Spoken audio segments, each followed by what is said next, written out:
shook me, eh? I'm just carrying on a bit. You're an animal.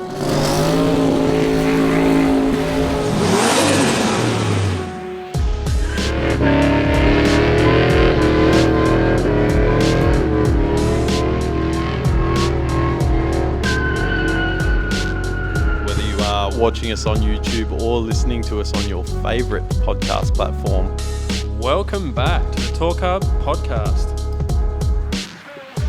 Yo! Boys are back, baby. We are back! Just like we said we'd be back. We kept that promise. That's right.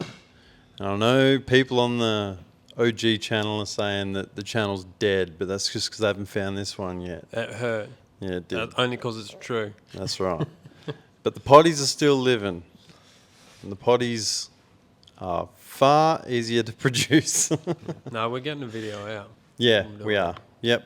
Actually, I'm probably just going to have to come down for like a day and just go through like, how many units of footage is there, Jeff? oh, it's unfathomable. I think there's nearly a terabyte of footage. Anyway, we're doing the podcast now, so let's do that. Yeah. Well, speaking of getting in the shed and getting shit done, I actually did get one whole day with it. No wife, no kids at home. They went off to do something, and I came in here.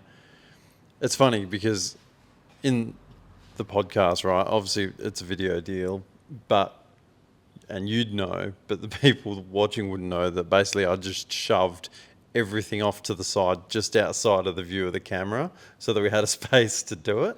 And the rest of the shed was an absolute fucking shambles, wasn't it? Yes, but I barely even noticed it because mine's as Just bad, about, probably yeah. worse. So the intention was that morning, I was like, right, I'm just going to get in there, I'm going to move just a couple of things out of the way, and then I'm going to do something on the wagon. I'm just going to film a thing and get it done. But once you start shifting things around, you go, I'm just going to be tripping over that all day. I'll just do this bit properly and then I'll get into it. And then you start moving something else. And then before you know it, I spent the entire day in here rearranging because I've got extra parts that are here. I had heaps of tools and shit that were at your house for... How long did we work out that my... They're legally mine. Yeah. How long did we work out that my compressor had been at your house for?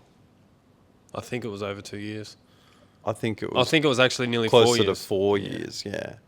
So I've gone and repossessed my... I've given you a compressor that was mine legally. Yeah. That I didn't pay for. An engine crane. Yeah. So I went and got all that, and I've bought more shit since then, which has started occupying the space that they are meant to be in. So now I've just had to do a bit of a rejig, and the whole shed is this clean now, which isn't spectacular, don't get me wrong. But those of you who are watching on video, there's not a whole wall of shit stacked behind the camera this time, which is nice. You're feeling a little bit satisfied, eh? It's a satisfying job cleaning up, isn't it? Yeah. When you can, because you get that instant gratification when you stand at the door and you crack the tin open and you just go, yeah, that's how it's meant to be. That's heaps better. But my problem is I can wreck it like so much quicker. Yeah. But at the same time, it was just, so you do that and you get the gratification, but then there was also you almost feel like you wasted the day because you didn't get anything done on the wagon. Anyhow, that's the shed. It's clean. It's good. Yeah, that's what we're chasing. What have you been up to, mate? Just make a mess in my shed. Yeah. Pretty much. Yeah. Pretty much, yeah. Just making mess, making sparks. Fuck, I got a lot of shit in there. Yeah. Moving it around, but yeah, ticking along. We were discussing that the other day, though. Like, you've got 3 cars worth of shit in your shed that isn't for your car. It's taking up a lot of room, isn't it? Yeah. yeah. Bit of storage. There's some storage fees, Jerome, I'm sure. Yeah. I might just repossess that. I think I own that legally as well now. So. Yeah. We need to come up with some better storage solutions. There's got to be a better way. I was thinking before, when I do my work, like my work bench is at one end of the shed, and my shed's 12 meters long, and like my toolbox, some of my toolboxes are like right at the opposite end, and then the others are like one bay up. I'm like, this doesn't make any sense. But mine's set up as, I started working in my shed before there was any electricity even in it. I don't know if I've ever said before, but I literally built my shed myself. Like, I helped pour the concrete with my brother-in-law. Once the concrete was done, I drew out my trusses on the ground with chalk and literally laid them and welded them with gasless MIG in the wind, and like, I built that fucking thing myself. So, and it's so, I've never really had the opportunity to just like have it fully done and then just set it up how I want. It's always been like a bit of a scramble, and I'm the sort of person that just wants to get this task done, and you just ignore sometimes a task that you could do that make it easier. You just get hyper focused on something, you want to get it done. Doesn't always work out the best. But that's where I'm at. So when all the projects are gone, that's what I should probably do. Yeah. Like you say, it's one of those things when you're constantly working with what's a work in progress, you know, like you're kind of just making do versus, say, like if you built a house, you spend all the time in the pre-start picking out what color you want, where the PowerPoints are going to go, this, that, everything else. That once it's finished being built and they hand you the key, everything's where it should be. Yeah, the next joint's going to be like that, 100%. Yeah, like, instead of trying to work it out on the fly. Yeah. Yeah. So, no, it's good. Yeah. It's better than what a lot of people have anyway, you know, like we've got a lot of different bits of kit in there and in both our sheds. So like you can't complain too much. No, certainly not. It's just human nature. You always want more. Yeah. Well, yeah, you just want better than you got. Yeah. Everyone just wants a little bit better than what they got. Yeah. But yeah. No, it's been a busy couple of weeks. I was just thinking, like, we're getting towards the end of the month. We did do a podcast at the start of this month, but that's technically February's, right? That's our little secret. We're playing catch up. Yeah.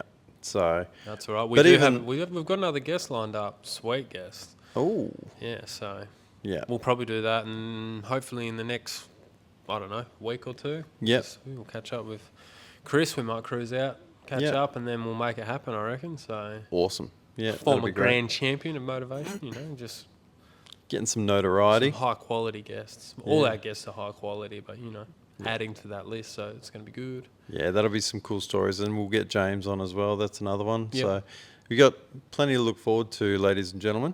On the guest front, for sure. Yeah, yeah. And then, you know, in between that, then you just get the boring ones with me and Kurt that you're listening to now. Anyhow, I'll shift off a little bit. This week's hot topic. That's hot. This week's hot topic, Kurto. What is it? Well, it was a couple of weeks ago. It doesn't feel like it. It's gone real fast. But I went to Rubber Rampage, mate. I wish I'd have went. I tried to... This is what happened. You came to my house and you're like, let's go. But you didn't say that, but you were saying it. Oh, yeah. And I was like, look, I didn't say I was going to go, but I didn't say I wasn't going to go.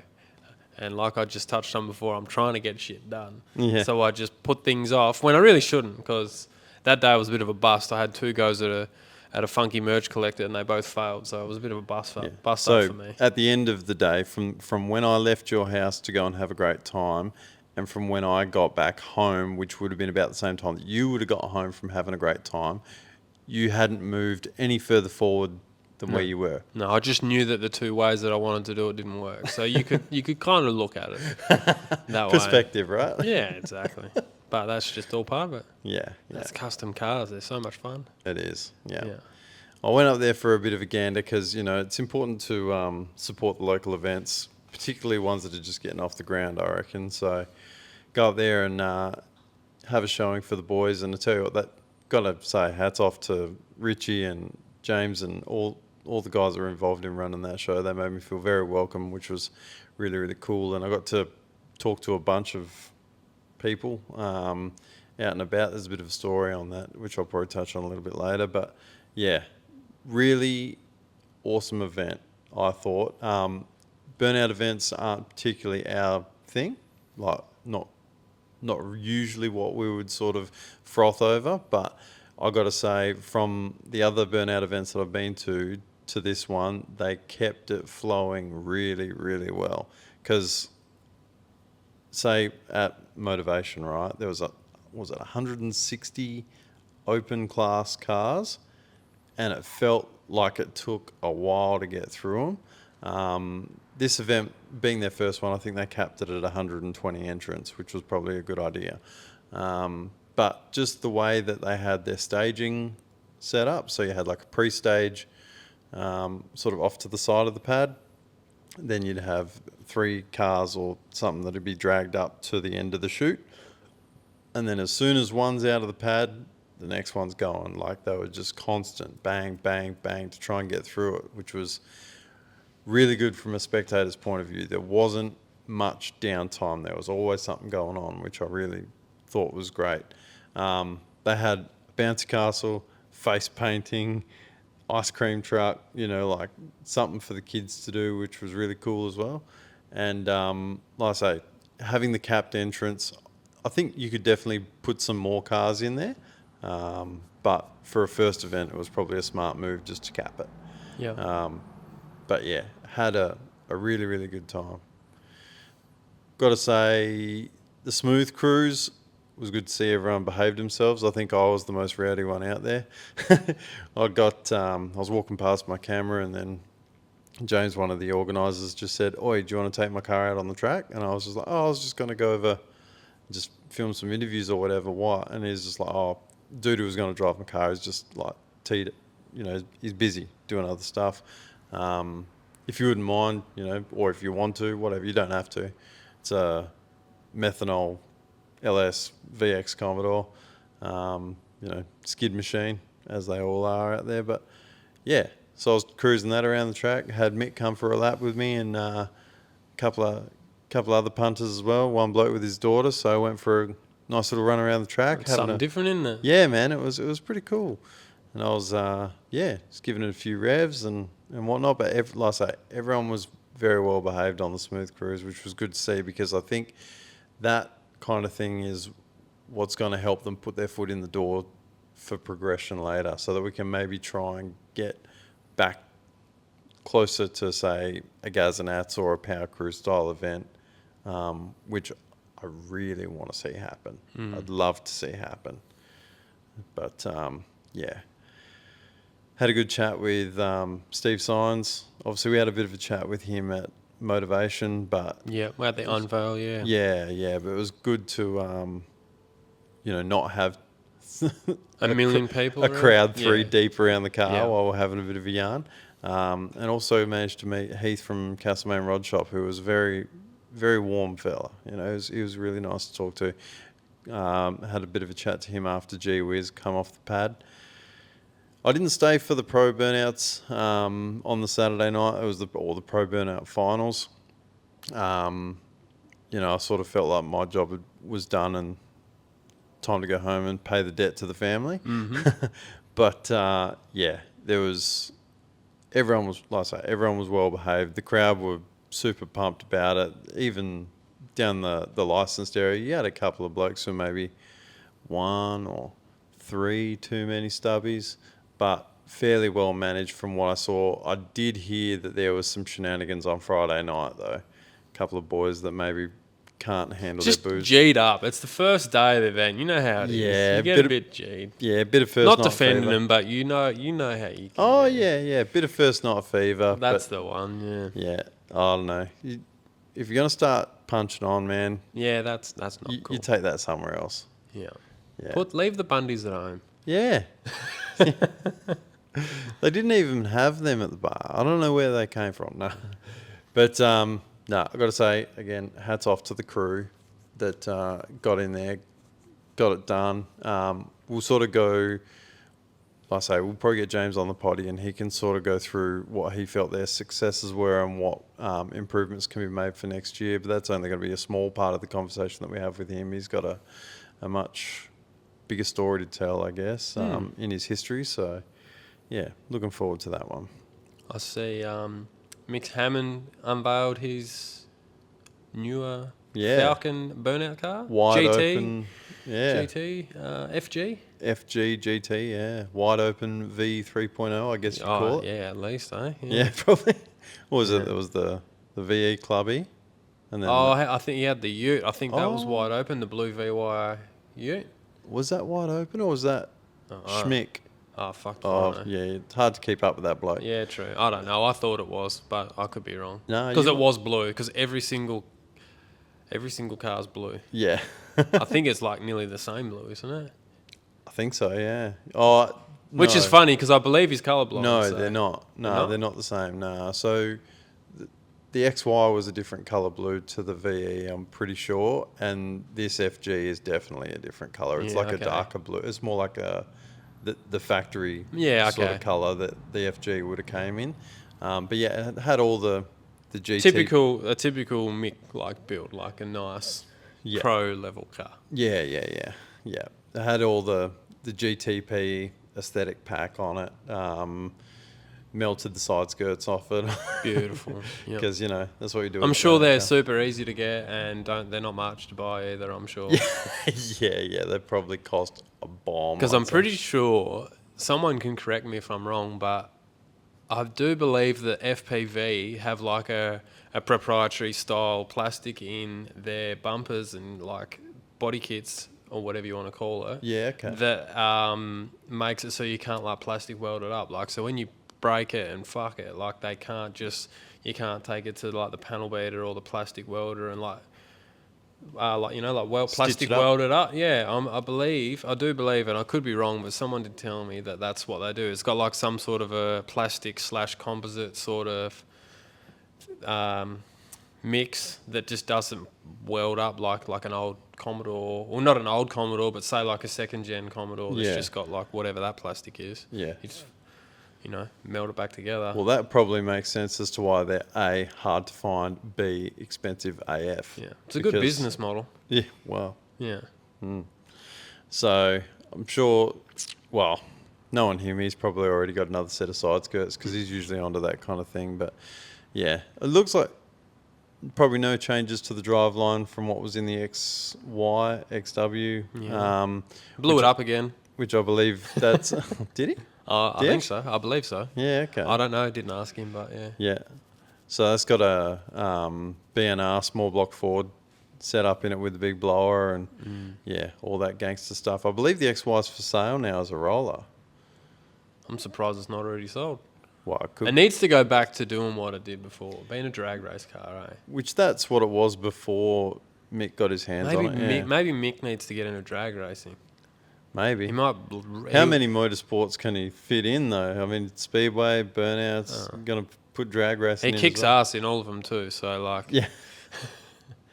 But no, anyway, it was good to see. It was good to see that. Yeah, he's got another car because it was no secret that he could not get that XY to handle on the burnout pad. So No. And he was sort of explaining to me once, it was a while back, but he was just saying it's like the geometry of how the XY is. It's kind of got a short front end, but then a long rear end or something, and it just didn't Look, handle the way that he wanted. if there's anyone that can throw a car around that we know, like he is that guy. Yeah. Like he's not he's not making excuses. No, that's right. The man's a driver. So if Exactly. he can't make it drive, it's just not made for it. Yeah. You Like you could, said, it was set up to drag race initially, so who knows what. I never even really remember looking what was in the front end of that, so I'm sure it was all stock position, maybe not. I don't know. I mean, it probably was at one point. I'm sure he tried a bunch of stuff. Yeah, I'm pretty So- sure that there was wasn't due to lack of effort, that's No, for sure. that's right. Yeah, but you'd tell that the FG was probably, I don't want to say rushed to get to the event, but you could tell that they were on a bit of a deadline because, say, from looking at the VE and the XY when they were unveiled, they had the interiors kind of finished and things like that, whereas the FG didn't have a dashboard in it. It kind of just had some switches mounted up on a panel, and I'm sure this is all stuff that he'll fix up. You can just tell that definitely. Yeah. when it's coming down to the crunch. You've I'm pretty sure I've seen him looking for a Sparky like a week earlier. Oh, really? Yeah. Like I don't think it was wired like the week before. So. Yeah. So they've done Or well. 2 weeks or whatever it was. Yeah. It wasn't. It was It was good though. I mean, he pushed and got there. Yeah. It's quite easy to go. Nah, I won't be ready. Yeah. Fuck No, you that. just No, it's good. prioritise. Yeah, Yeah, no, you it's good. prioritise. You go, do you know what? Dash doesn't make it skid. Don't worry about that. Yeah. Do this bit. Yeah. So that was what other standout cars did you see? Anything that sort of piqued your interest?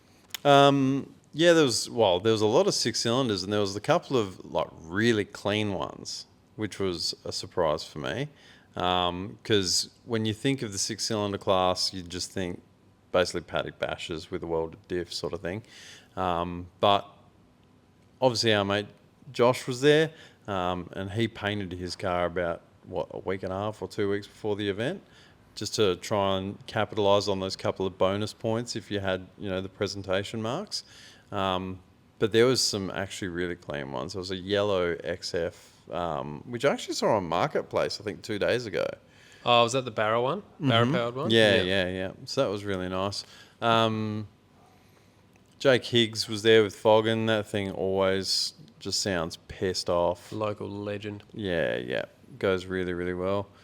And Obviously, refined. the Signs family's Ute was Yeah. there, obviously, for its debut performance on the pad. How'd that go?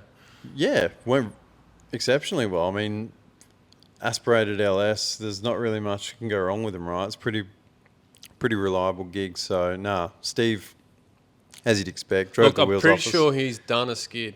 Or Yeah. two. Probably Yeah, he's- even two. he's had a little 3 bit of now. practice, So yeah. I think he knows, yeah. Yeah. He knows what's up. So, Yeah, he sick. drove the wheels off it. You could see his daughter getting out of the car at the end of the skid was like beaming from ear to ear, and it might kind of ruin a bit of the conversation when we do get him on the pod eventually, because we'd love to. But when they first debuted Kinga was at Collie Motorprex Oh. when it was blue. Then when it got redone and it came back all blown and pink and everything, got debuted in Collie. And it's not like it was deliberate. It's just how it sort of worked out. But now the Ute was debuted in Collie. Look, for burnouts, it's probably one of the better pads in the country, really. Sorry, not in the country, in the state. Yeah.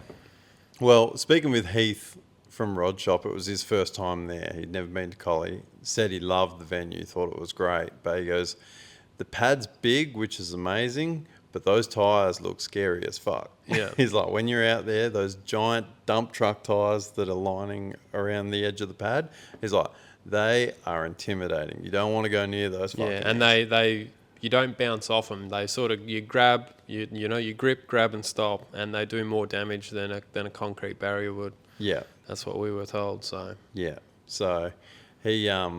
So kind of, it's good though. It's kind of good because it's such a bigger pad. You've still got to stay off the walls a little bit, so it sort of adds.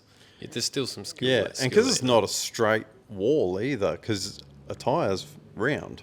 So you've got these little grooves and crevices that if you go in, like you say, it's gonna hurt. Yeah, I've seen many a car get bashed up there. Yeah. But no, it was awesome that they supported the event. It was obviously, as Richie said in the last podcast was the last podcast? Yeah. Yeah, it was. That just on a whim, just gave them a call and said, hey, while the trucks are over here, why don't you just keep them around for a couple of weeks? And hats off to them, man. They did. Yeah. They supported the event. I think they sold a bunch of merch that, would have done really well for their brand to be there, but it also adds a very good level of notoriety to Rubber Rampage as an event to have and them that's just like a good lesson to anyone out there. Just put yourself out there, like a lot of people wouldn't even think. They're like, oh no, this is our first event, we're not worthy or what have you. That's probably what my mindset would say. Maybe, I don't know, but yeah, like good on the boys for just going, fuck it. Let's have a crack, and it worked out for the best. Yeah, what's the worst they can do? Say no. Exactly. They're going home anyway. And I mean, they would have liked to. I'm sure they enjoyed, like you said, they enjoyed the venue, new experience for them as well. So yeah, it might be a regular thing. Yeah, fingers crossed. Well, when I spoke to Heath, he said he'd love to come back. Yeah. So obviously, it all comes down to schedules and things, but And they're also Warbirds on its way to the States again. So they'll be doing some stuff over there, which, may be a conflict. But yeah, it'd be good to see them back. And it'd be good to see some other heavy hitters jump on board. So Unwanted Motorsport, they had a few of their rigs there. The standard players from the Unwanted Motorsport camp. So that was good to see them turn out. But yeah, the local legends were hard at it. It was I thought that Chris Ballistic would have had a couple of cars there, but he wasn't. Must have been tied up with some other engagement. Work. One of the other 100 shows he's done. I don't think there's many that do more shows than what he does. Yeah, Chris Orchard is pretty dedicated. Very, very much so. No doubt. No, he'll be coming next year. Good to see. So because, we're burnout guys now, there's another event that's going to be happening in the southwest close to us, the Bunbury Burnouts. Very close, yeah. Which is not this weekend coming as we're recording, which is, what's today? 26th. But the weekend after, on the 5th of April, Bunbury Burnouts is on. I'm not going to give you the full rundown of what's going on because I will do a vlog, but we've been invited to be a part of it, Kurt. Mm-hmm. The non-burnout guys may or may not have an entrant number for a burnout contest, is all I'm going to say. How has that happened when none of our cars run, Kurt? Well, that's something that we're going to have to address in the video. Mm-hmm. But, look, I'm not saying that I'm going to do any good.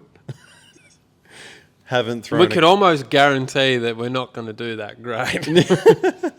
When was the last time you threw a car in anger? I don't even want to think about it. Too long Many ago. years ago. Yeah. Many years ago. Before. I'm not that guy. Like, I'm not the sort of guy that ever was like cutting up like that in my car. Like, even when I was young and did heaps of dumb shit. Don't get me wrong. I'm not immune to that.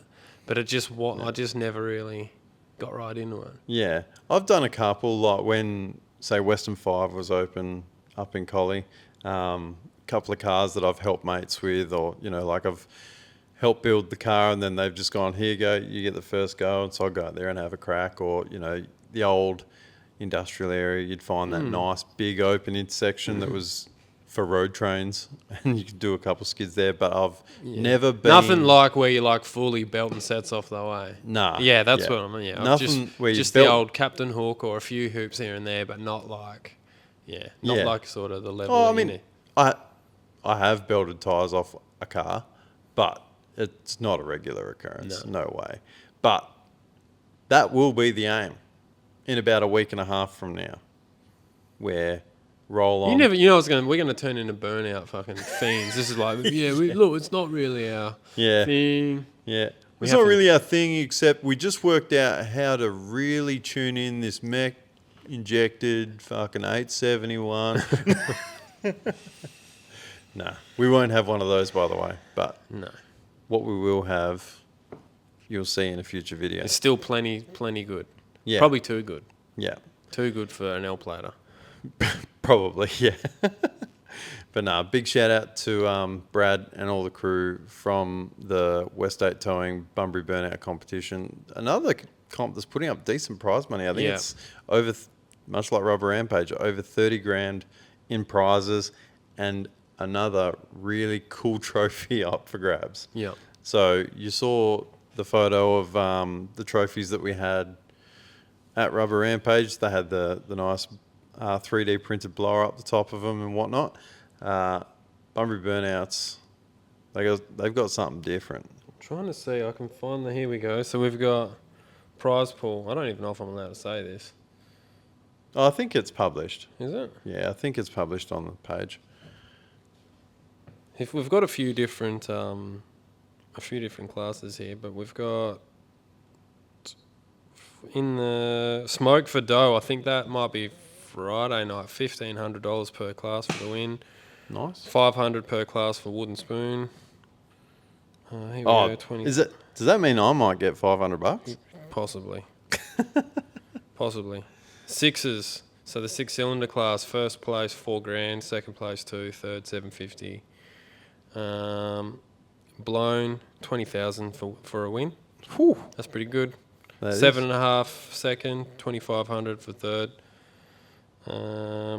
Open 10,000, 5,000 for second, 1,500 for third. So there's definitely some good money to be made. There's definitely some incentive for someone who might be obliged to doing the odd skid here and there Yeah. to get their shit together and get out on the pad. They've just done like a pretty big pad extension too. So Yeah. this will be the very first event. I'm not sure what the total size of the pad is. I don't want to look too far through the conversation, but yeah, it's definitely of a size, like a good size now. So Yeah. it's not your typical shitty speedway sort of setup. It's definitely getting a little bit more high quality. So They've invested a bit of money, Yeah, and a bit definitely. of time to Yep.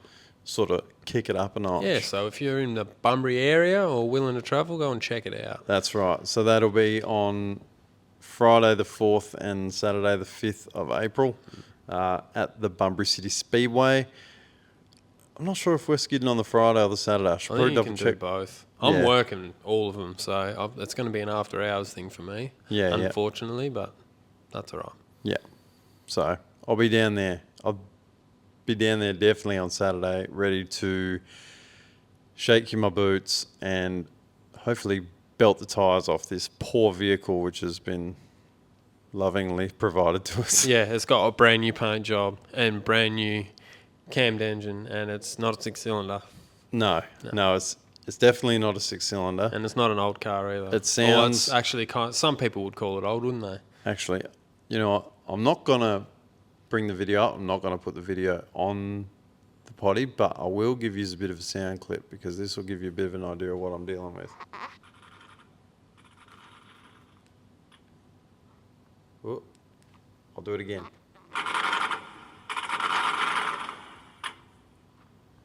That's all you're getting. It's like one of those secret sound things on the radio where they just give you a little clip Oh, and yeah, they're the like, guess, and you got to guess what it? it is. Yeah. Yeah. So that's, I don't know. It sounded pretty grumpy though. And yeah, they even tinted like tail lights. It's been made to look really pretty, which has got me a little bit nervous, but I'm looking forward to it nonetheless. It's not yours, mate. That's, Anyone that's dumb enough to let you get in their car Well- deserves whatever comes of that. yeah, because those who know me well know that once the nerves are switched off, once I'm in game face mode, I guess, that's when shit starts getting real. Either real bad or real good or Yeah. real fun. Yeah. And it's a double-edged sword, like you say. Not my daddy's tractor. So do I give a fuck quite so much? I'll feel bad if I crash it. But at the same time, if it rods out, then I'll just blame the tuner like everybody else. Exactly. It's definitely true. It wasn't the Mexican house mum that assembled that engine No, yeah. at the factory. Nah, looking forward to it. So keep an eye out, guys. I will do... It'll be a pretty short video. I'm not going to lie. It's not going to be super highly detailed and whatever, but I'll do a video which will show you the vehicle, the venue and stuff before the fact, which will be good. Sweet. That's enough burnouts. Enough skids? Is it? I reckon it is. You want to get back to drag racing? Sure. What do you want to talk about? I want to talk about white rice just annihilating the friggin' import radial record. I think, look, here we go. Kurt's memory's just kicking right in. All I know is that on one day they set it at like 620 something, 621 I think it was. Yeah. I'm not sure what it was before, but like the next day they like reset it with like a 601. 6081. 6081 was it? Yeah. Whatever it was, they kicked the shit out of that previous record. Yeah. It was a big step. Yeah. Huge step. 6081 in an S14 Sylvia with a 2JZ in it. That one, no, that used to have an IRS setup in it. Now it's got like the full Oh one. yeah, no, it's like pretty much everything. Yeah. Yeah, I mean that car's progressed over the years. It's been around for a long, long time. Yeah, 'cause I we've think it been was- listening to like Chris Delgado talk about that car when Real Tuners podcast was still a thing. Friggin' Forever ago. yeah, 7 years ago, and he'd get on the pod and talk about different. They were running cast 2Js for a while, and Yeah. yeah, that car's come a long way. Was that originally this is testing my memory now, but was that originally a IRS H pattern car? I'm not sure. I wasn't that big of a fan of, like, I didn't follow it that closely. Yeah. It's about as serious as it gets now, obviously, being the record holder. Knocking on the door of a 5-second pass. And what's ultra cool about it is that it's a car that still looks like a car. They're the best cars. And Yeah. I think that's what everyone's that's what the hotness is these days, I think. I think Obviously, you're right. pro mods are getting, they're probably the peak, I think, for the sort of stuff that we like, but they look a little bit funny. Yeah. You know what I mean? And It's the Pro 275 sort of, just the standard wheelbase, standard overhang, but just everything underneath is not. yeah. It's basically the same car, but just in stock dimensions. Yeah. With stock looking everything. That's what I like personally. I like, say, you're looking at, White Rice or Brett Lasala's Mustang, you know, stuff like that, which highly, highly modified. You're talking carbon fiber, one-piece front ends and Everything. all, It's basically a pro mod, really, just without but without carbon roof and without the length and wheelbase, without the stupid long nose on them and all that sort of stuff. That is the cool. More or less like how the Street Outlaw stuff was right at the end towards it, like but just before it's because basically finished now. But they wanted the cars to look like cars. Back when Steel roof and quarter stuff. back when the Street Outlaws were still running on the street before they went to the even the Kings. no prep stuff, like no prep king stuff, it was still all. They still all had plenty of rules. You couldn't just run pro mods. Yeah. Although that's kind of what they are, just they with just don't- steel roof and quarters. Yeah, exactly. Yeah. I was actually, I saw an old episode of Street Outlaws maybe about 2-3 weeks ago, and I was thinking, obviously this is how things progress, right? People just start going down the rabbit hole, and when you're talking about competing, but then also they're getting brand sponsorships and prize money's getting up there, and just the TV exposure and whatnot is sort of pushing them further and further. So the cars kept stepping up. I mean, at the start, they were probably like low 9, mid 8-second cars. Do you reckon? I think easily. Yeah. I think easily. And yeah. then they Like, just... probably not 9s. They're probably 8, some of the slower ones were like 8s, and then there would have been into the 7s. I think. Yeah, Like, okay. I think so. But then It's a long time ago now. to go from a car that's maybe like, let's say an 820 or an 850 car to what they ended up being, which were 6.0 cars. Oh, look. Yeah. Their no prep stuff's like, I mean, look what Kai Kelly did. He beat the World Series of Pro Mod, like beat it. What a story that was. Yeah. Unreal. Yeah. Absolutely unreal story that was. Steel So, roof. yeah, they were basically at the pinnacle. They had the best of everything. Yeah. Yeah. It would have been cool, though. I mean, you can't ever cap it, right? Because there's always going to be a level of progression. And this is what we're seeing in drag racing now with cars that look like cars knocking on the door of 5-second passes. But it would have been cool to cap it at a point that was still relatable. Because that was the real hook for that show when it started. I think it was still relatable. Yeah? Yeah. Well, the fuck, man, those guys aren't. Those guys are just normal guys. Yeah, yeah, They're yeah. just in a great position, really. Yeah.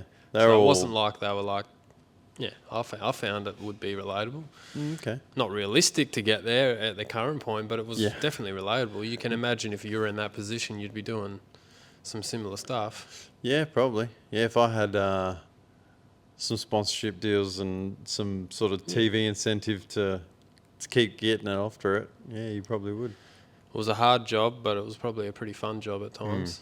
It makes you wonder what they're all sort of doing now. You look at some of the OGs like, say, Monza, Doc Love, now that it sort of seems like No Prep Kings has sort of gone by the wayside, and they certainly weren't the stars of No Prep Kings either, because you had the likes of like Justin Swanstrom and all that sort of come on board. Makes you wonder sort of what their program's looking like now. what sort of racing do they get up to now that the cameras aren't following They've probably them? done 100 times more racing than most people do in their whole Oh, lifetimes. absolutely. Like, they're probably like, you know what? I'm done. I've had enough. Take a break, you reckon? Yeah, I follow a couple of them, not many. For some reason, I follow Monza. And if you want to hear about how much someone loves their dog, just follow Monza. To be fair though, the poor bastard's dog died the other week, so that was a bit rough. But R.I.P. we got daily updates of old Jack and how his hip was going and this, and he's going to the vet, and it's sort of like you've got this old granddad that's just giving you these updates. Like yeah, no worries. Thanks for that. Thanks, Pop. Yeah, thanks, Pop. Jack's gonna die one day, and he did. He did, the poor bugger. Yeah. Unlucky, Jack. Yeah, so that was cool. White Rice. It's going to be interesting to see how the Matooks guys go, because they were sort of wanting to have a cracker with Bipolar, which is a very factory car in comparison to what that team can make, sort of factory R chassis type stuff. And I guess even they've got fast Silvias and stuff as well, but just what they can do is unreal with the IRS Skyline sort of import chassis. It's actually retarded.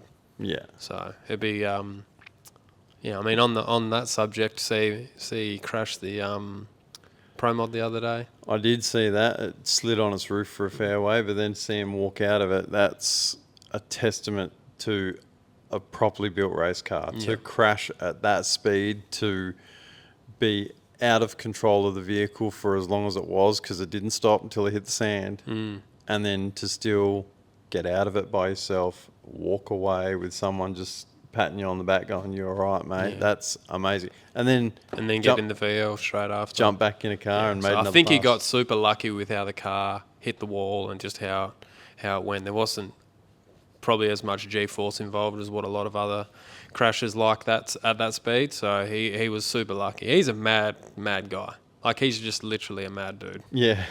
A nutcase. So, no, it was cool to see. It's cool to have people like that in the country.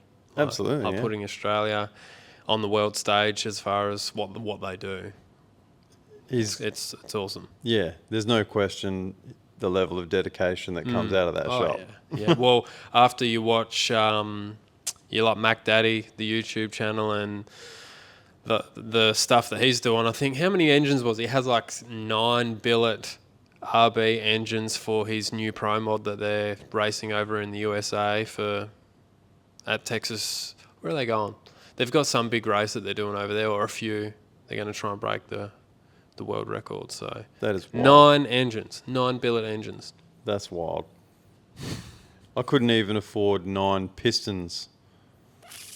I mean, they don't want to be unprepared, but 9 is a lot. It is, yeah. It's a little bit excessive. But when you're talking about, so those engines are, let's call them Australian-built engines, if that makes sense. Because if you go to the US, yeah, they've got a lot of manufacturers and they've got a lot of awesome parts and stuff. But as we've sort of discussed, I think a long time ago, the stuff that we do with RBs here in Australia, with the likes of Matooks and Croydon Racing and all that sort of stuff, to try and get that stuff from Australia to the US is difficult. To try and build it with the tools that they use here over there would be difficult, because you just don't have it with you. Yeah, it just shows their dedication. They don't want to be they don't want to be not leaning on something, or you never know. A new car, who knows what dramas. It just shows their level of dedication.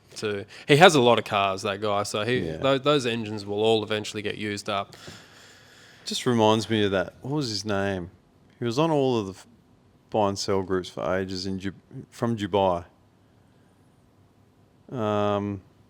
Was it Mohammed Salema? Oh, yeah. Always had, like, every week you'd see another 900 cube Sonny's engine, or a, Alan Johnson billet Hemi or whatever. Every couple of days he'd be posting up one of these engines. I was like, how many of these fucking things have you got, mate?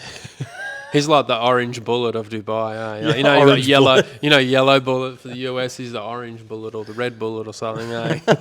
Just on his own. Yeah. Friggin' wild, man. They were some cool engines. I remember we used to send them to each other on night shift, and we'd be like, this thing's got 5 kits of nitrous, 900 cubes, it's 60 grand US. I reckon we could, if we just shuffled a bit of money. What would you put that in? Yeah. If if I shuffled a bit of money here and there, what do you reckon we could put in there? We'll put that in the VH, eh? Yeah. Yeah, I'd love to put a Hemi in the VH. I couldn't do it to it now. No. Not now. No, It's too nice. she's plastic. Yeah. Destined for plastic. Absolutely. Next one. One day. That's it. Speaking of things that are on Marketplace, though, Marketplace morons. Tell him he's dreaming. I'm bringing back an old segment, Marketplace Morons. And Yeah, look, okay. morons probably a bit rough on this one, but it just makes you wonder the real value of things and where the FOMO sort of gets you. I sent you an ad today, full, like the Devonish GDS seats, front and rear, and door cards for $6,500, Curto. I was sitting there going, damn, maybe I should have pulled the ones out of the ute before I got rid of it. Yeah. I mean, we knew they were worth money, but They've always been worth money. Exactly, But yeah. inflation's hitting different these days. Yeah. And they were mint too. So, I mean, like, if They- you had a VR that you'd restored and you wanted... I think you can get the foams and maybe the VR material. I'm not sure. The VR material is not as flattering as the VS. I have both. I've got both sets. And I don't like the VR anywhere near as much as I like the VS sort of pattern. and Yeah. cloth. Like, I don't like the VR at all. It's a little bit in your face. I don't know. It's just, I don't know. I had them for years. I mean, I had that ute and had them, and then I've had this other set for a long, Donkeys. long time. But Yeah. still, you can ask it. You can. You might get it. You never know. Like you say, look, money no object. I'd love to have a set to put in. I think you can buy the foams aftermarket now. Oh, so you like can. You Yeah, don't, yeah, yeah. You're not really held hostage anymore. You know? Yeah, probably What are you not. going to do? You're going to spend $6,500 on a mint like set that was made back in the 90s, or are you going to spend $6,500 and get them trimmed however you want, and they're brand new foam? Yeah. It might cost you a bit more than that. I don't know. I haven't priced up. I was going to say, I think last time I looked, and it'd probably be the same as when, say, you get the Coulson foams or whatever. You're Or probably the looking at about Shields, $2,000 for the foams or thereabouts. And then, like you say, then you'd have to Easily, trim yeah. them. Yeah. And this one came with door cards as well. But I was just like, it just like hit me a little bit like, pull. You know, that's kind of expensive. And of course, because obviously this is one of our things, but every time a VN Group A manifold comes up for sale, we've got to mention that as well. Heaps have been popping up, eh? I saw one for $18,000, which I thought was kind of reasonable. Again, you get someone jump in the comments straight away and go, "Oh, what the hell? I remember these were $4,000." It's like, yeah, that was fucking ages away.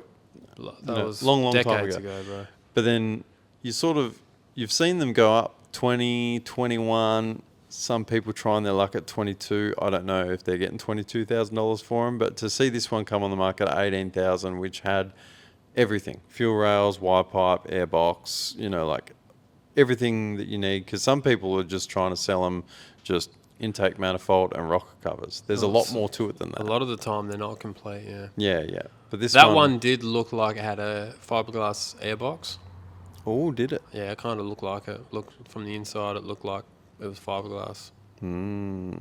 So, That might be a detractor.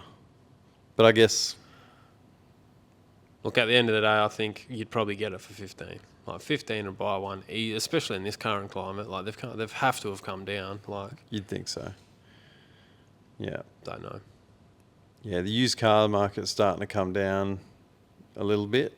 There's some bargains to be had soon, I reckon, if you've got a little bit of walking around money.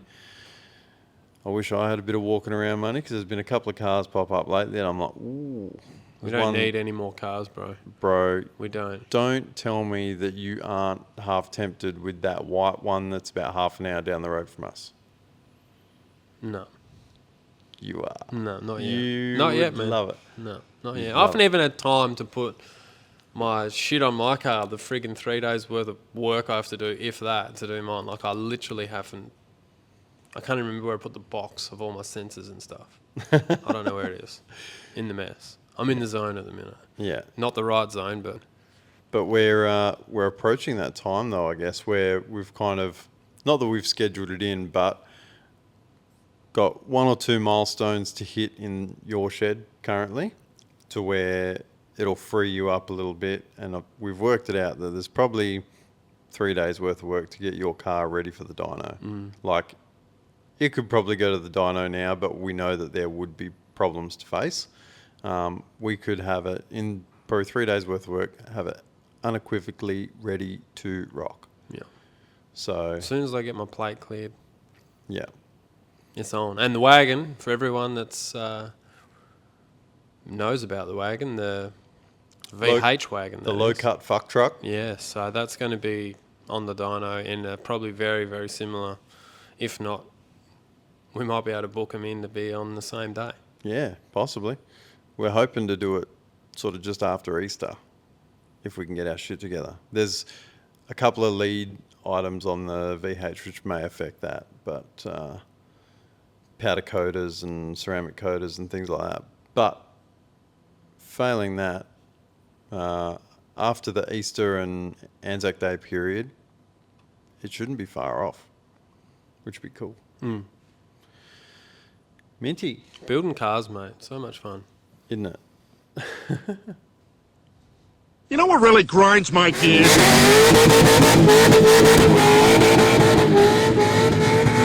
Running on the chip. On the chip, Curto, powered by ReadSpeed. Yeah, our good friend Dan at ReadSpeed, readspeed.com.au. We've actually got some more ReadSpeed goodness coming in the mail for a friend's car. Yes, Pretty cool. super extra custom. We're doing the Whipple pulley, full pulley kit has the AC groove option already on the pulley, and Dan is going to, for us, to organise a custom trigger wheel because the setup that he has currently for his other pulley kits won't work with the Whipple setup. So we're coming up with a plan to get a crank trigger on that because one of the boys' wagons, which is super cool project as well. Doing a whole bunch of stuff. Nice 355 Whipple Turbo 400 conversion and a lot of other custom goodies. Haltech R5, all the stuff. So Yeah. so I hit Dan up and accommodating as always. So And that's not just because it's us either. No, that's We've right. told plenty of people in the past. They've said, "Oh, I'd love to get something like what he's got here. However, I need X, Y, Z." And I've told them all, ask the question. flick the guy an email, get in his DMs. He's a because dude, a cool dude, a normal dude, just like us. Exactly. Chances are he can probably sort you out because, like I say, we needed something that was properly aligned. You know, that's kind of important for an accessory drive, which could also run the Whipple and run an AC belt and have a crank trigger on it. And he's managed to sort us out. Yeah, So thanks, Dan. there's a bit of rooting around, but Yeah. it'll happen. We got there in the end. Yeah. On the chip, Curto, what you got? Ready? It's everybody? the same. It's everybody? the same thing every time. I get annoyed by the same stuff. I'm like the old guy that's not that old yet. Look. So this is. No, I'm not going to go there. I'm just Australian businesses. As much as we love them more than anyone, and we want to Ooh. support them as much as we can. But I tell you what, the service on the company, and we love these companies that we deal with, big companies. Mm-hmm. And I'm not going to say who they are, but it's like sometimes the ball just gets dropped a little bit. And it's just a little bit annoying sometimes. Agreed. Not a big deal. It's just like, fuck, I really, really wish I could have got that in quicker than like, say, 2.5 weeks, 3 weeks from the other side of the country, considering I needed a alley dump pipe flange for the G55 on the Maloo. I wanted to try, and I was going to get Chris to make one because he's made a few of them for us. He can do it easy, but he's busy. So I thought, fuck, maybe someone should start stocking some of this shit. Like, even we could like get them made. Like, if we really could be bothered, probably not. So I went on the LS Turbo group and asked. No one at the time had anything on the shelf. So I ordered one from Race Parts Solutions in the USA. I knew that they had them. I did already know that I could get them from there, but as soon as I think USA, I think, I can't really be fucked with that noise. And it'll take too long. Yeah, but sometimes you can. I've bought heaps of stuff from Summit and different places, and sometimes most of the time it's really good, but sometimes it can just get lost. Yeah. So it's like we'll try and get someone on. If you've got it on the shelf, I'm going to buy it off you because That's what we should do. Cam at Reliable Race Solutions, he did have one on the shelf, but he got in the thread too late, so I'd already bought. It was about 5 minutes. 5 minutes too late. But I got this flange, and it wasn't cheap. By the time you pay for the freight that you need to, it's an expensive process for a bit of alley that's like this big, but I ordered it at like midnight on a Friday, or just before midnight Friday, our time, and it was in my hand at 11 o'clock following Friday. Yeah. You're not going to get that here, I don't Unfortunately not. reckon. Our postal service is probably a big part to blame with that. Yeah. Our postal network sucks. It's because it's not privatised really. Like they're like Telstra. They've just got you by the short and curlies, and they can just do a kind of a job. And too bad if you don't like it. Too bad. Yeah. So that's what we're dealing with. So anyway, it makes it a bit tricky sometimes. But I put it back on myself. Is hey, you should have just ordered that earlier. Yeah. But also, A bit of ownership. again, sort of going back to, as everyone knows, we're quite passionate about using Australian suppliers and manufacturers and whatever. And obviously, it's great that we got people like Dan at Reedspeed who jump on board. But then there's other companies that we use where you place an order on something, right? And they're pretty quick to invoice you for it. They tell you what they got, what they don't got, whatever. But then you wait for something, and you wait for something, and you wait for something. And then you start thinking, I wonder if that's been posted. You give them a ring. Oh, yeah. No, I was meant to tell you about that. Mm. Well, why didn't you tell me about it? And it ends up being a non-issue because they've got a workaround. All they had to do was pick up the phone and tell you. Mm-hmm. And then you could have just been like, yeah, no worries, bang, done. And that would have been organised a week or more earlier. Or even some of the long lead time items that I've got on the SLE, some of the stuff that's had to be sent away to be refurbished or whatever. It's gone for months and months and fucking months. Like 9 months. About 9 months.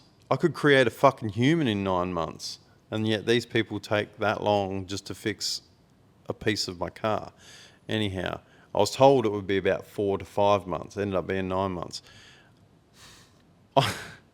I started ringing them at 5 months, and I'd call them monthly, which means there was more than 1 month that I had to ring them, because 9 months later, after I've chased them up, God knows how many times. Oh yeah, that will be ready at the end of next week.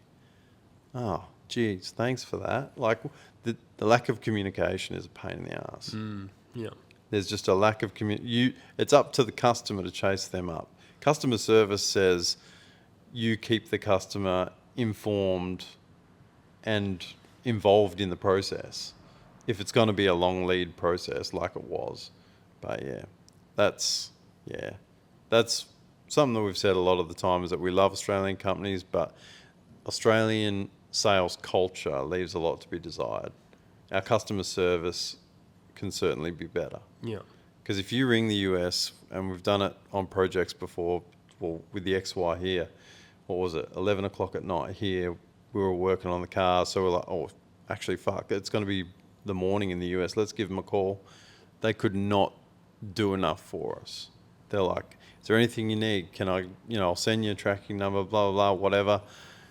On the phone, there and then, done. Yeah. That's where we need to be. That's where I strive to be. If you go to torqhub.com.au and you place an order for some merch, you're likely to get a tracking number that same day in your inbox. If it's not there that day, it'll be there the next day.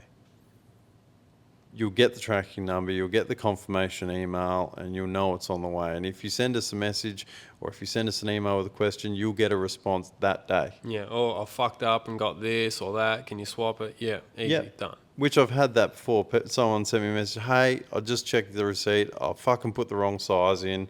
And I'm thinking, I thought it was a bit weird that you ordered 2 extra large hoodies and then a small t-shirt. Figured it could be for your little brother or something. Yeah. But then he's like, nah, I need an extra large t-shirt. No worries, brother. I got you. Yeah. Lucky you got to me before I went to the post office. I'm pretty fucking quick on that, boy. Let me tell you, I'm quick. Just chopping the tree down on the poster, yeah. Yeah, that's it. But it doesn't matter because the post is going to take 8 weeks to get it to you, and you're only 3 towns away. Yeah. So anyway, I don't even know if I ended up making my point, but yeah, that's what kind of got me on the chip a little bit. But in the end, you got to take responsibility, and I just said, well, I should have just ordered it a little sooner. Yeah. It's all good, mate. You got it now. What about you? Mate, have I got a ripper? A fucking rip snorter. I've got a fucking absolute belter for on the chip this month. We just discussed that I was at Rubber Rampage. Now, we don't generally do event coverage. And what I mean is we don't, kind of like how the Summer Nats crew cover their event. When we go to an event, we usually give you a walk along with us. It's a vlog. Yeah. You come along on our journey of the event, not the event as a whole. So I thought there's burnout creators who do that job and they do it well. You got people like Peter Flint and, you know, all that sort of crew. Like I say, they do it well. That's their niche. I'm going to stay in my lane and I'm only going to do maybe some reels. I'm going to go up there. If I can chat to some people and just feature a couple of cars, I'm talking like 1 minute things where I can just get a quick chat with them, overlay some footage of the vehicle, maybe a quick 10-second grab of them doing a burnout, and we can bang a few of those up just so that we can help support the event, support the people who supported the event, and it's a win for us because we get a bit of content out of it for Facebook and Instagram, right? So that's what I did. I went up to Rubber Rampage with 1 GoPro, 1 microphone, and a tripod, and I went, right, I'm just going to go up there, I'm going to try and get as many interviews as I can in about 2 hours, then I'm going to put the camera away and enjoy myself. I got some ripper interviews, Kurt. I got a really good interview with Steve Sines. I got a really good one with Heath from Castlemaine Rod Shop, Richie and James, the event managers. Who else was there? Brody Lake with that absolutely insane VF wagon with the 8-into-1 exhaust, which sounds off tap. It actually does sound good, eh? It's fucking bananas, dude. If you haven't seen it, I can't even remember what the number plates on it are now off the top of my head, but go and find it. It's a orange VF wagon, blown LS, 8-into-1 exhaust. It just sounds off tap. Josh, our mate Josh, he gave us an interview. There's a couple others throughout the day. You can't hear much when you're up there, right? Because there's burnouts going on left, right, and centre. So I'm as if I'm going to be able to check the audio on them. I could hear some noise on the camera when I quickly just reviewed the footage to make sure the framing was all good. I'm like, yep, sweet. I get home, put the footage on the laptop. And you know what I found, Kurt? The fucking microphone didn't connect to the fucking camera properly! What sort of fucking content creator are you? So you I fucking had ripper interviews, and because I was filming it vertically, that means the camera's got to be a few meters away, and all you can hear from the microphone in the GoPro is bah, bah, bah, bah, bah, bah, bah, bah, you know, in the background. You can't hear a damn word I'm saying. You sure as shit can't hear the person I'm interviewing. I'm standing there with this stupid stick, you know, pointing at them, pointing at me. not even connected. Doing it well. So, was it connected? Here's what happened. I'm pretty sure. Because the microphone was turned on. Now, there's been heaps of people who've done YouTube who have told you that, oh yeah, we fucking recorded this awesome clip, but we forgot to turn the mic on. That wasn't the case. Microphone was on. Receiver was on. All of the lights and bars and everything were moving as they should. And the receiver was mounted on the GoPro. What I think has happened is, well, what I'm very confident has happened is the socket on the side of that GoPro is a little bit flogged out, which is the reason why we bought that DJI camera in the first place, is because, you know, it was just a little bit dicky, and every now and again, you know, like the charger just wouldn't connect and stuff like that. I think that's what's done me in here, is that when I've plugged the external microphone into the GoPro, that socket just hasn't registered. And there's no way to know that. There's no way to know that on a GoPro. On the DJI, you can, because it's got the microphone symbol and it's got the like the volume bars and stuff like that on it, which is, again, one of the reasons why we got rid of the fucking GoPro and bought a DJI camera. Why didn't I have the DJI camera, Kurto? Because it was at your place and you were using it filming with the Maloo, and I nearly grabbed it when I was at your place, but I was like, nah, it's fine, I got the GoPro, whatever. Not realizing that that was going to be a problem. So that got me on the fucking chip. What's worst about it all is not the fact that I was walking around like a dickhead with a microphone anyway, because that's, you know... That was the thing. That was the thing. Yeah, because that's just a thing anyway. You look like a retard when you... Oh, hey, can I just talk to you for a minute? I do content. But then when you've got people like Steve Simons, like Castlemaine Rod Shop, you know, like you've got some really sort of high profile people within that scene who are willing to give you the time, and they're super happy to have the interview. Once the interview was done, they go, man, that was actually really cool. Like, can't wait. Make sure you tag us so we can share it. You got people like Castlemaine Road Shop who've got like 200,000 followers who are like, yep, we definitely want to share that. Like, make sure you let us know when it's done. And I've got fucking nothing to show. Really disappointing. That was the one low light of the event, and it had nothing to do with the event. It was all me. But you know what? You won't do that again. when I got home, and I put it on the laptop, I filmed it on the phone with no audio, and I sent it to you. I'm like, bro, you would not fucking believe what happened. I was gutted. Oh, For you. yeah, not cool. Fucking rough. But that's you get that on the big That's a jobs. lesson. That's all. It's a... Yeah. That might have been a bit of a short story long, but I hope that sort of gave you a really good insight as to the build up for me, because I was like getting real excited. When I get home, I'm going to edit these few things. It's going to be fucking awesome for them, for us, for everyone, you know? And to have a net nothing at the end of it. You've probably seen, if you look on Instagram and Facebook, I think I put together like a 1 minute reel, and you can see at the very start of it, I was talking to a young fella, Elijah, and the only reason that I've got audio from that one is not because the microphone worked. The microphone wasn't working then either, but it's because I was holding on to the camera and it wasn't on a tripod 5 meters away. Yeah. Anyhow, but that was, I was on the chip for a couple of days after that. I can tell you that. And I won't be fucking trusting that GoPro ever again. Yeah, we need to get another DJI.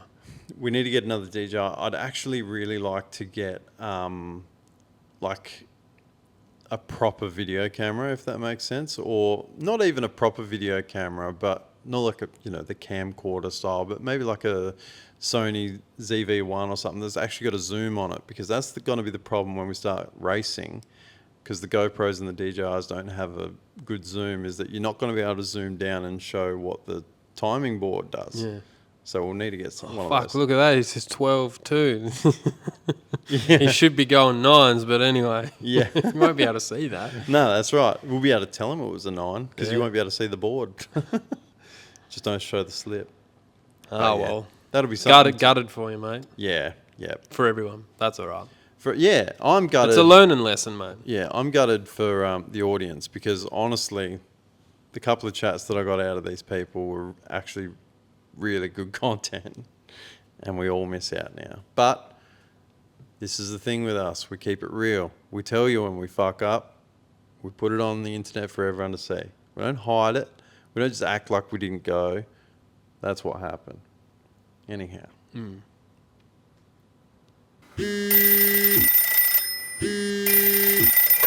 Hello? Blow a wine. Something a little bit more positive. This is our favourite segment, Kurto. It is. It sure is. Tell them. What am I telling them? Tell them how they can be a That's part of right. Blow You a go to the Wine. website, talkhub.com.au, and you click the red buttons down on the bottom right-hand side on your phone. It says voicemail or message or something. Send voicemail. I think. Send voicemail. Just click on that dog and talk into it. Yeah. And then you can listen back to it, and then you send it. and then we'll get an email, and it says such and such or anonymous or whoever has sent you a message. Big Dick Rick just sent you a voicemail. Yeah. So ask us a question. Actually, while we're mentioning that, I'm just going to say we've got probably the next podcast you watch is going to be a guest. We're getting Chris Dicker on from Western Australia. He's built a lot of cool cars. A lot of people in the scene will know him. If you've got any questions about show cars or anything you want to know, send them through and we can ask him when he's on. Grand Champion spec show cars. Yeah, he's actually coming on. He's thinking about writing a book about how different aspects about building cars and a lot of things to do with planning and stuff like that. I've read some drafts and a lot of gold in there. So we'll go through all that. I'm actually looking forward to it because I think it's going to be killer, dude. We're going to get a lot out of it because someone with that level of experience who's been there and done it. It's going to be. He's owned a speed shop and a successful business and built some killer cars. I don't want to talk about it too much, but we'll talk all about it when we get him on. So if you got any questions for Chris, send them through, or for anyone really. Yep. We'll put them out there. That's talkhub.com.au, red button on the right hand side. You can send us a voicemail. We've only got the one this week, Curto. A little bit quiet on the voicemail. That's Look, all right. Can you blame a bloke? No. You probably can. We need to get on the videos, mate, and then we'll get forgive. But we also need more people to remind their mates that the podcast is now on its own dedicated YouTube channel. You can still get it on Spotify. Those of you who are listening on Spotify, you can still get it on Spotify. But I think a lot of people are waiting for us to upload on the main channel, and it ain't going to happen. Well, not for a podcast anyway. Anyhow, chuck them headphones on there, brother. Hey fellas, just wanted to say how much I'm enjoying the potty. Pretty new listener. Only sort of found out about you guys through a pretty cool uncle of mine. He always rocks the Torq Up shirts, and just questioned it one day, and he said, "Oh, have a listen to these cats. They're pretty cool," and he wasn't wrong. Slowly making my way through your through the back catalogue, and been enjoying the yarns. I had a question for you though about your projects. I seem to have time to do other people's projects and family time, but never to do my own shit. Just wondering if you guys have ever struggled with that balance as well. I feel like I have to get better at saying no to people. Love your work. Keep it up. Cheers. Mate. Never. That is our daily struggle. First off, you absolutely do have a cool uncle. Shout out to him. But he was wrong. We are not cool cats. Why is it always easier to do? Well, why do some people find it easier to do stuff for others? I wish I knew, Curto. It honestly is a problem. It is a problem. I think human nature, okay, let's talk about what we do. So when we're doing a large scale project, whether it be your car, my car, Maloo, whatever, or wagon, you start looking at all these tasks, right? You've got a long list of tasks to get done. Even when you break it down, it's like bang, bang, bang, bang, bang, bang. There's lots of stuff. But then you've got this other thing. A mate's just, could you just help me with, a quick, easy job? Because they're all quick, easy jobs when your mate asks you to do something every time. And some of them kind of are, but you go, I can do that because then that's done and it's out of the way, and then I can get back to this thing that I'm doing. But then once you've done that one, then it's like, I'll do that right after I mow the lawn. Well, because I did that thing for that mate and then I mowed the lawn, that means the next day I should probably take the kids to the park. And there's always something that's easier or more important. It's a mindset thing. This is what I've learnt, particularly over the last 12 months with my, struggling with my mental clarity and mental health a little bit, but then learning what that feels like and what the trigger is.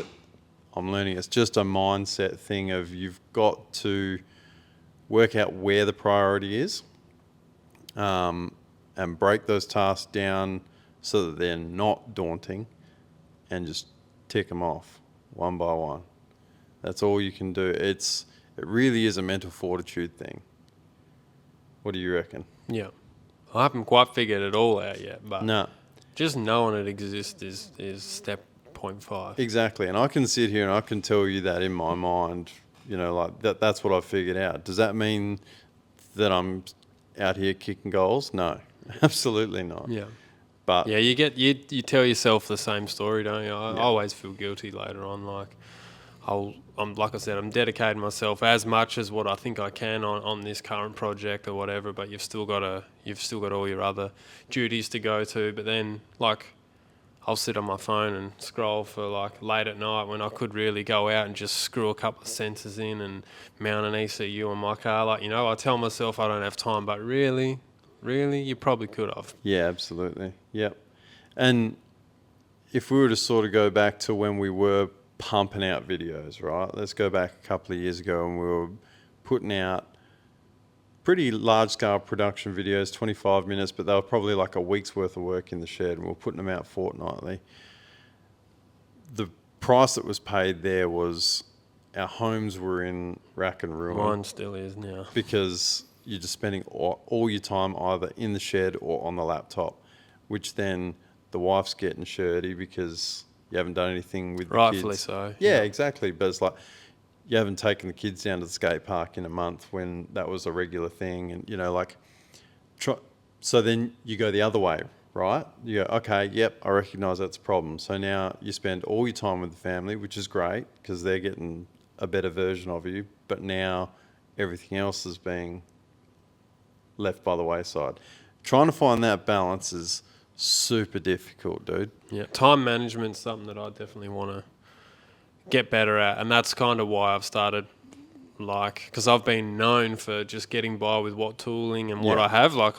That's just what I did, kept it basic, Doing less with more. whatever. Now I'm like, no, I want to invest in more. Don't get me wrong, I haven't bought anything crazy, but just buying anything, little bits of tooling here and there or whatever. Yeah. Well, you bought your So own you- compressor, you bought your own engine crane, you bought the bender, I bought you heaps of stuff, like heaps of stuff over the last sort of 12, 18, 2 years or whatever, welding positioners and just band Rotator. tools and just all sorts, things that once you buy them and use them, you're like, fuck, I'm glad I got that. I Yeah. saved it. It's just 5 minutes here or whatever, or you can do a nicer job. I don't know, yeah. makes it a bit easier because sometimes it can be a struggle in there. If there's a couple of you guys out there, because I'm sure, we already know that there's a bunch of people that listen that are actually proper go-getters. We've had a couple of them on the podcast, and I'm sure there's plenty more in the audience. If you guys have got some sort of tips or tricks that you'd like to share, please let us know. You can do it via voicemail, you can send us a DM, whatever. If you've got any strategies, systems, even apps, I know people that use certain apps which really help them prioritize tasks and time management and all that sort of stuff. If you guys have got something that can help us and something that we can then also spread to help other people, let us know, because we're all sort of learning this game together as I'm very quickly working out. Isn't it funny? Now that you're an adult, you kind of realise that your parents had no fucking idea what they were doing. They were just making it up as they go along, right? And so now you're trying to make it up as you go along. If we've got some people who have kind of got some stuff figured out, and that doesn't mean you got everything figured out, but if you've just got this small bit of problem that we've got sorted and you can help us with that, then let us know how we can help you. Maybe Kurt can weld something for you. Probably, I don't know. Bro, I can't do fuck all else. That's probably why I keep doing it, because it's like, whoa, I don't do this. Everyone's going to figure it out. What else you doing, bruh? Yeah. Nothing. No. Yeah. But You can't string a whole heap of video clips together and make it tangible and make sense. So, well, I can't anyway. Yeah. That's where you come in. Yeah, that's right. That's why we work so well together, because we do make a good team. We play off each other's strengths and we support each other in our weaknesses. And if you guys have got some friends like that, then you're very, very fortunate people. For Absolutely. real. Yeah. Yeah, thanks for dropping us a line, Kel. Yeah. Thanks, mate. That was a good one.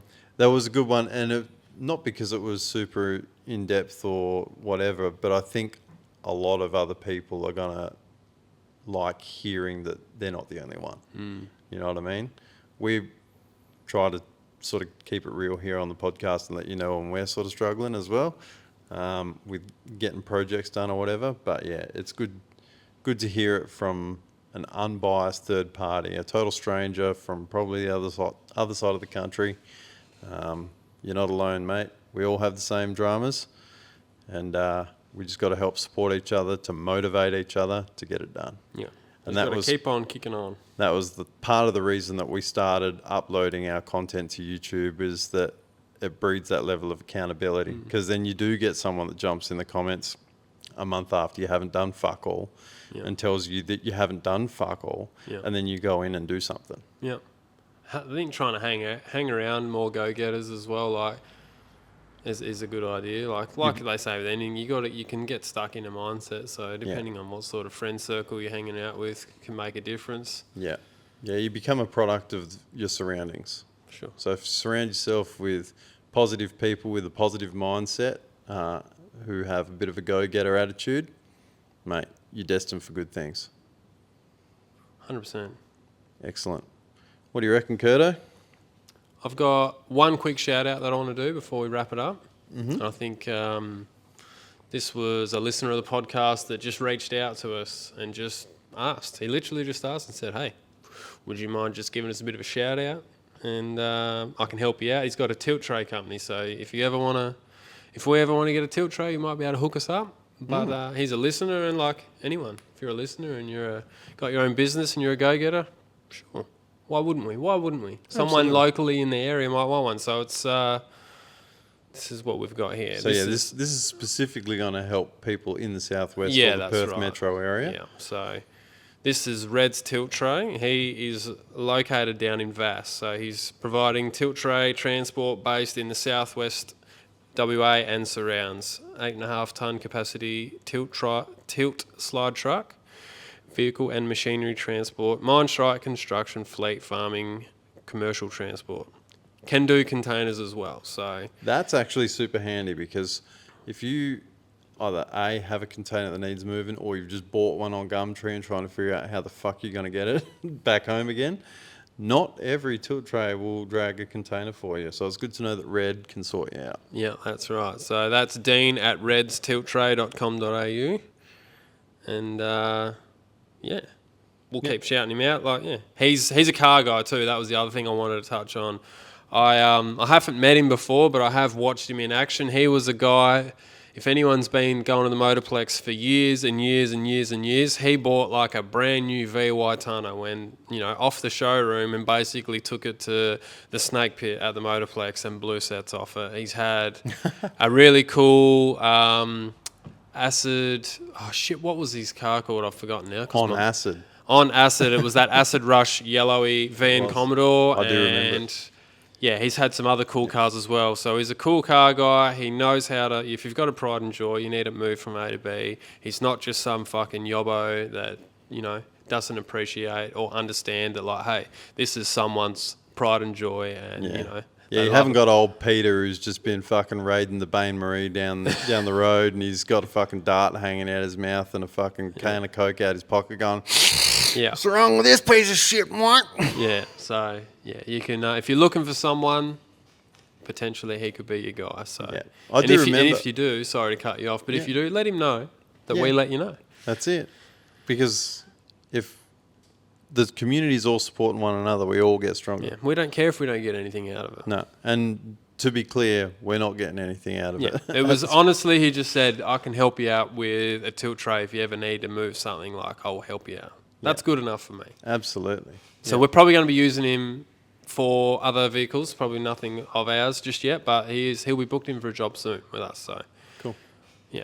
I do remember that on acid car from Motivation and from Street Commodores Forum as well. Yeah, I remember the build thread from the forum, yeah. Yeah, that was a pretty cool. It had the like shotgun style like intake for the. I don't even think it was a tunnel ram. Might have been a single plane. It might have been a tunnel ram actually. Yeah, I can't remember. Don't know, but yeah, it was a pretty cool looking beast. Yeah. Back when cars were painted hero colours, like people weren't boring like us and just painting them white Yeah. or black. They actually, experimented with hero colours and sort of went a little bit wild with it. I think that was probably one of the earlier cars that sort of ran like a 20-inch chrome front wheel with a burnout pack Yeah. on the back. Yeah. Like it was a pretty tidy unit. Yeah. Look, another one, before we wrap this up, speaking of tidy units, how was our other friend Damien that's another listener of the pod and watches the videos? We caught up with him. Was At that Motivation. Well, we caught up with him yesterday as well. Yeah. But yeah, we caught up with him at Motivation. Was It it was really good yesterday? to put a face to the name. And Yep. Damien's had some, he had a really cool purple VN, which had number plate stress relief, which if you're part of the Perth car scene or followed, Cruise for Charity and stuff like that. It was one of the elite cars at Cruise for Charity back in the day. I had remember it, yeah. Had like a Vortec blower on it and, had a Group A manifold on it at one point. Super cool, Yeah. like custom purple paint. It was sick. Yeah, very cool car. And it was good to have a yarn with him. But then after him, listening to Jaden on the podcast, so knowing that Jaden wired your car, Curto, Yeah.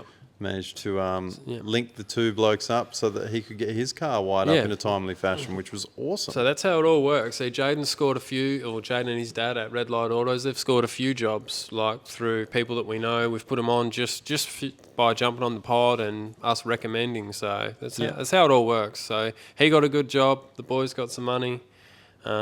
Everybody wins. We're all sort of supporting our own ecosystem, which is exactly the goal that we had when we started doing a podcast, that we could start connecting GCs with other GCs. Yeah. So he was down this way to pick his car up.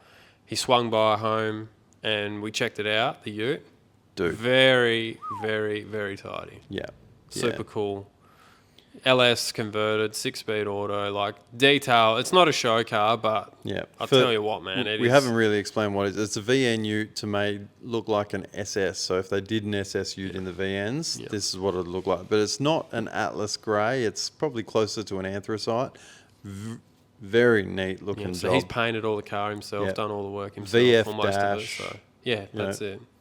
Excellent. It's ridiculous how nice it is. So. Yeah, very well executed. And it was all done. And he's super casual about it, and he's like, Yeah. "Yeah, look, it's not a show car," which it isn't. I mean, I guess it's not a show car, but it's like detailed like one. It's- He's like, it's not far off. There's no stone left unturned. It's very, very nice. So Yeah. he's done a great job. The boys did a good job wiring it, so it's on the last stretches. So I just thought I just wanted to mention that. It was cool to, make new friends and catch up, and everybody's winning. Yeah, that's it. So that We was are cool. approachable guys. You can talk to us. Yeah, We're not scary. We're not famous. We're just we don't plebs. want to be. Nah, shit, no. There's nothing I'd hate worse than being famous, I think. Rich Don't- and famous though. Yeah, well, yeah. I'd rather be rich and famous. Yeah. Righto, fellas. Thanks a whole bunch. Oh, and ladies. Ooh, geez. 2025. If you're a Jeff. lady and you're listening to this, you've got to let us know because I don't believe it. I don't know. Well, yeah, if you're a lady and you're listening, it's because your husband's making you. I would assume so, yeah. Yeah, thanks. Thanks again for hanging out for another podcast. As we say, a couple of guests coming up. I will get a vlog out hopefully in the next week and a half because I want to introduce you guys to the beast that I'll be piloting at the Bunbury Burnout Comp on the 5th of April. If you are in the Bunbury area or if you can make the journey, head to the Bunbury City Speedway and come say good day, shake hands, take photos, grab a sticker, watch me pump a set of tyres. And maybe a rear quarter panel. Who knows? Maybe if you got a set of tail lights for a insert vehicle here, bring them because I might need them. Or if you got any driving tips, send them through now. Yeah. More importantly, that. If you got any driving lesson tutorial videos, send me the link. But until then, jump onto torqhub.com.au, grab yourself some merch. I've been posting them out daily. Thanks to heaps of you who have been jumping in because winter's coming. If you need a new hoodie, don't wait until it's cold. Get it now. And I'll Beat get the it on the rush. way. Send us a voicemail and we'll catch you on the next one. See you guys.